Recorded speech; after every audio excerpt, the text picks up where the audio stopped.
Praise the lord. Hallelujah. Good morning. క్రీస్తునందు ప్రియులారా, మన ప్రయత్నాల్లో, మన పనుల్లో మనము వర్ధిల్లాలంటే దేవుని వాక్యము ఏమని చెప్పుచున్నదంటే, ద్వితీయోపదేశ కాండము 28వ అధ్యాయము 8వ వచనము, నీవు చేయు ప్రయత్నములన్నింటిలోనూ నీకు దీవెన కలుగునట్లు యెహోవా ఆజ్ఞాపించును.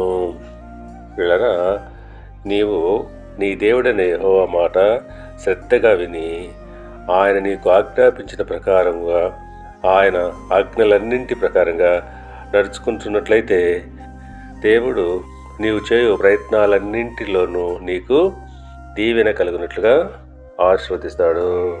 అవును, మనము దేవుని ఆజ్ఞల ప్రకారంగా నడుచుకుంటూ వాటికి బద్ధులమై మనము జీవిస్తూ ఉన్నప్పుడు తప్పకుండా ఆయన మనల్ని ఆశీర్వదిస్తాడు. మన పనుల్లోనూ, మన ప్రయత్నాల్లో మనకు విజయాన్ని కలుగజేస్తాడు. కనుక ప్రియరా, దేవుడు మనకిచ్చినటువంటి ఆజ్ఞలన్నింటినీ మనము తప్పకుండా జాగ్రత్తగా నడుచుకునేటట్లు వాటిని మనము చూసుకోవాలి. దేవుడు మిమ్మల్ని దీవించి ఆశీర్వదించి వర్ధిల్ల చేయునుగాక. ఆమేన్.